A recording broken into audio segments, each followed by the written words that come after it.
And it was about the same place where I gave up the first year, which is kind of crazy how that all comes together. But I was holding my breath the whole time. Like, from the moment we got into the rocks, I was like, shit, we're actually doing this. It's happening. And I just kept holding my breath because I knew something would go wrong, and it never did. We did it.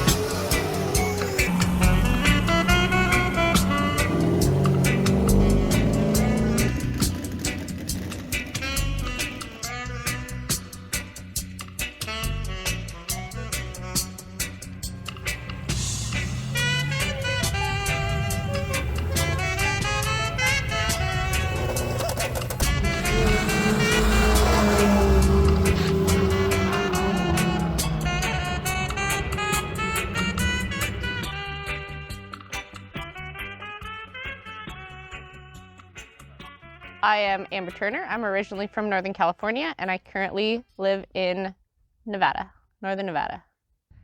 It was kind of funny for me because I always grew up wanting to ride dirt bikes with my dad and my brothers.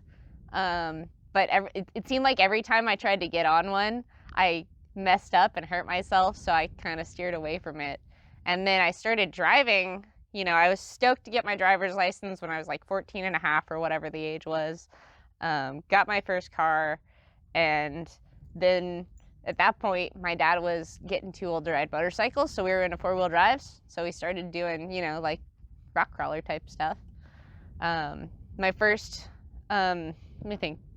Yeah, my first time at Rubicon Trail was in 2011 for the Marlin Crawler Roundup. And that was when we piled my family of 6 into a single cab Toyota pickup with 2 dirt bikes in the bed to do the Rubicon Trail. And then 2 years later, I bought my Samurai. It was just a stock little Samurai. And I always wanted a little off-roader for myself. So, yeah, that's pretty much it. Why the Samurai, not a Toyota like your family? Because they were cheap. This one came up for $500. I couldn't pass it up. I wasn't even honestly looking at Toyotas. Like, for some reason, I just, like, at that moment, Samurais were so cool to me and my brother and his best friend and everyone that in our little wheeling group. And, you know, 3 of them came up for sale super locally to us, and I went and picked up 2 of them, actually. So my first trips in the Samurai, we would go up into, like, the mountains in Northern California. My uncle had a cabin. We'd go out there by Pai Pai Valley and try to, you know, just drive around in the woods, basically. One cool moment that I had early on was like squeezing my Samurai through a cattle grate that was only meant for dirt bikes. And I was like, this is kind of cool. So I like that small technical stuff. We did Slick Rock Trail early on. And then, like I said, Rubicon, my first time around, turned into a 48-hour ordeal, but we did the whole trail in one stab, so. So Rubicon Trail is like they call it the crown jewel of El Dorado County. It's pretty much a huge bucket list off-roading, rock crawling trail for, I want to say, the whole community. You know, whether it be overlanders or rock crawlers or anyone from East Coast, West Coast, all over the world. You know, I've heard of Belgians packing their Jeeps into containers and shipping them over here to run Rubicon Trail. But it's 14 miles long.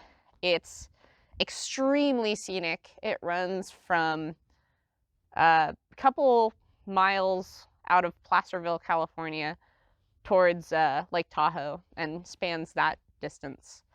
But it is difficult. It's not an easy trail by any means. And to do the whole thing in one shot, my very first time driving my own vehicle through it, was probably not the best idea.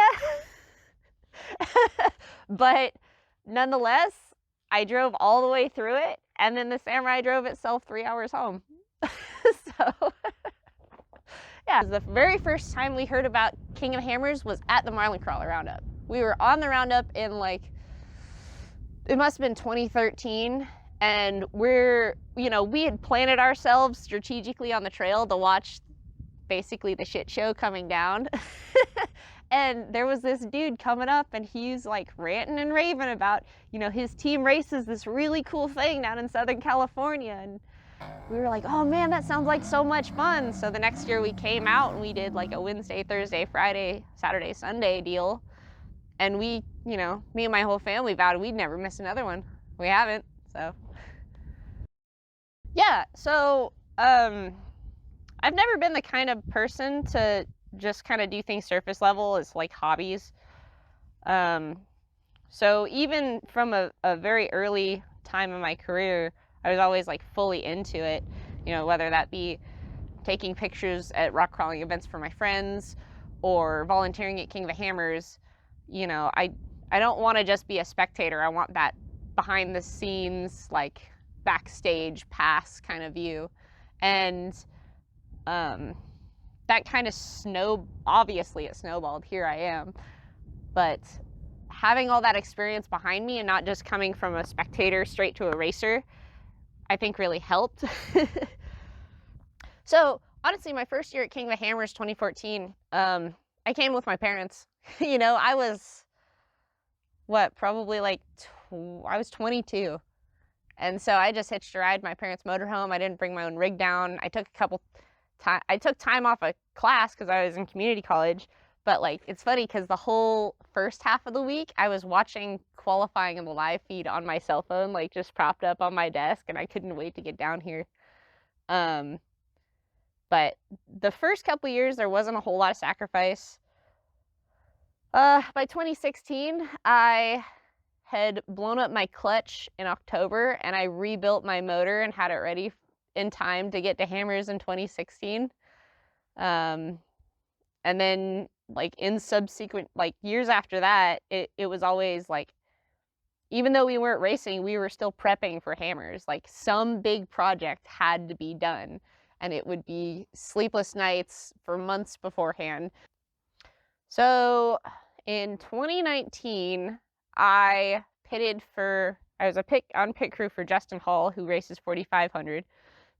And while we were waiting for him to come across the line and finish the race, I saw Justin Reese finish his race. He was racing 4,600, and he took first place in a Toyota pickup truck that was like, as far as I knew, set up a lot like the 4Runner that my dad has. And the way I saw it, like I saw Justin cross the line, Reese, and I told myself, well, if Justin can do it, I can do it. And then, so that was 2019. 2020, so back up a little. August 2019, Jesse Combs passes away trying to set the world land speed record. And that day, me and my brother are on he calls me, I call him. We're talking about it because we were both big fans. We were like, what's the world going to be like without Jesse? And I tell him, I'm like, I kind of want to race King of the Hammers. I don't even know why that thought came into my head that day, but it did, and I told him about it, and he's like, you need to go for it. So we did. Dang it, the words won't come out. If I didn't have someone to look up to, I probably wouldn't have done it. I wouldn't have tried it. I saw Jessie, and she was on Extreme 4x4. That's what we used to watch on Sunday mornings on Spike TV. And so, she was a chick, and she looked just like me, and she was working on these big, crazy off-road builds that were super badass.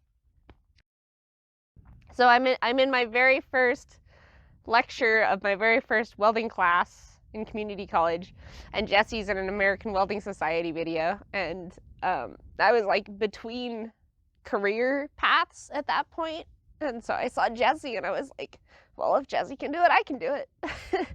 And then also, she raced King of the Hammers. She won stock class in, I want to say 2018 in Goldie Rocks, which was pretty cool because I got to drive that Jeep into Hammertown this week.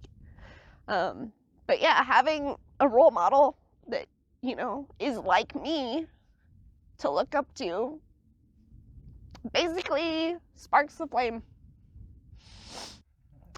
You know, I've got this big goal that sounds dumb to other people, but I just want to do it. Shit, really. So it's kind of funny because the first year I raced was my record, like, longest amount of miles. It was 114 miles, but literally all I did was desert. That's how long the desert lap was that year.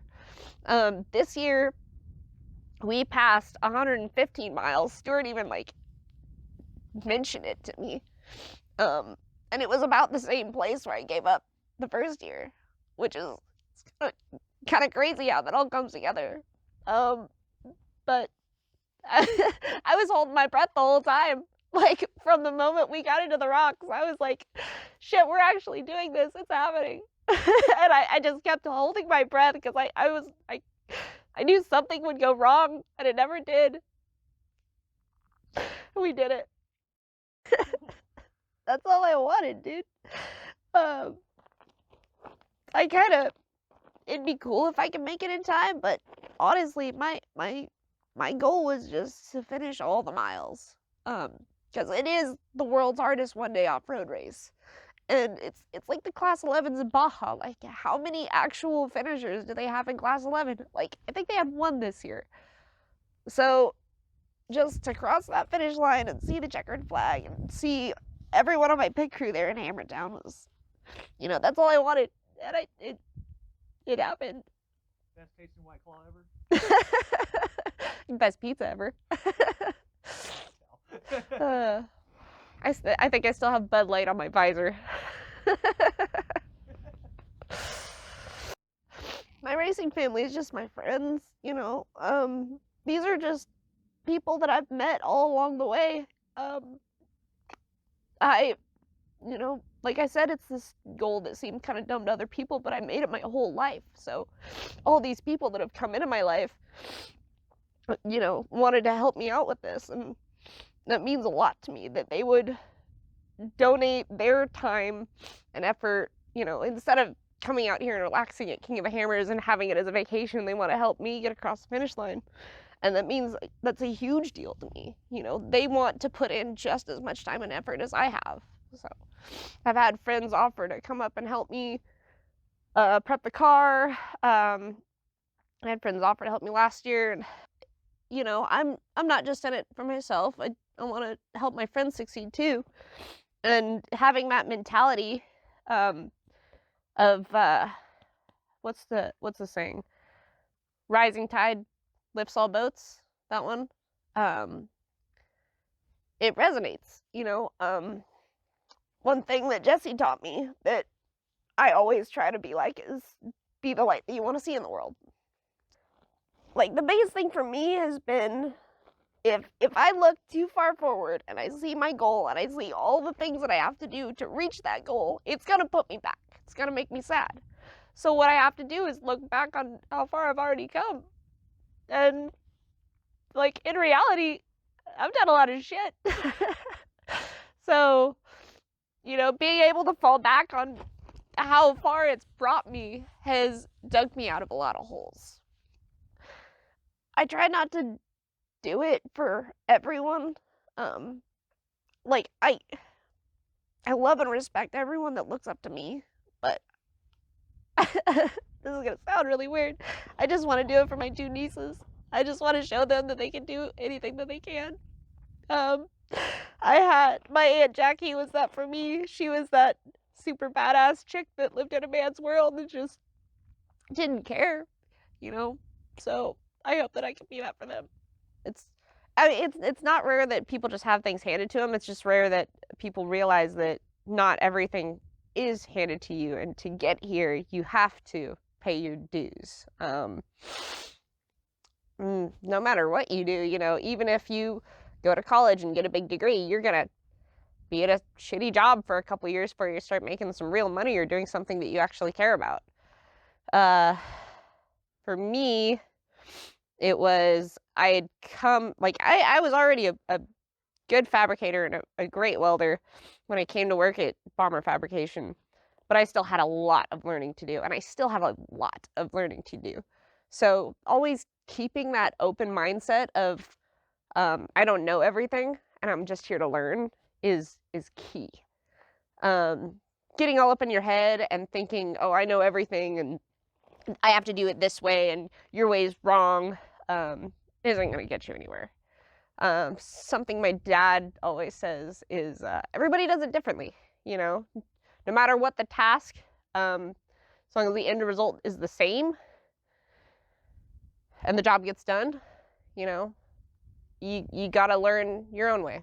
So almost 2 years ago, I was sick and tired of my regular day job, and so he had just posted up that he was looking for a welder, and I hit him up, and he was like, all right, come down for a weld test, which, looking back on it, is pretty friggin' rare, because it's real hard to get an actual interview at this place. And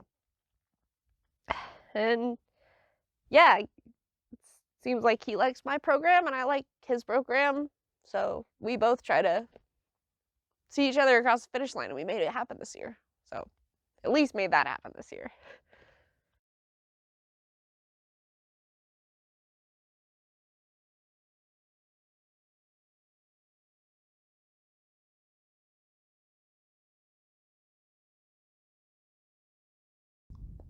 Life is fucking hard. Doesn't need to be sugarcoated. Life is fucking hard. And trying to reach hard goals like this just makes life harder. But you just gotta keep pushing, you know? And like I said, you gotta look back and see how far you've come, and then keep going. So, I mean, I know I can do it. Now I've proven to myself that I can do it. So it's not really a weight, it's just another stepping stone. You know, it's the big one. I'm not coming down from here. I gotta keep going up. Life, racing, work, everything. But it ties right back into paying your dues, you know? You have to put the time in pushing the broom before you can start building cool shit.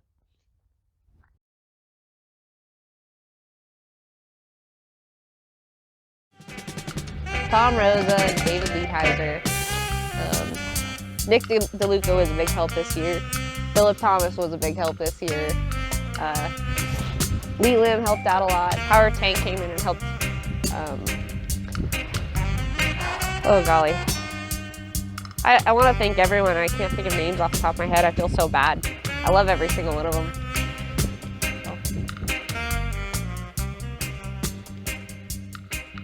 You never know what somebody else is going through, so just be kind. That's it.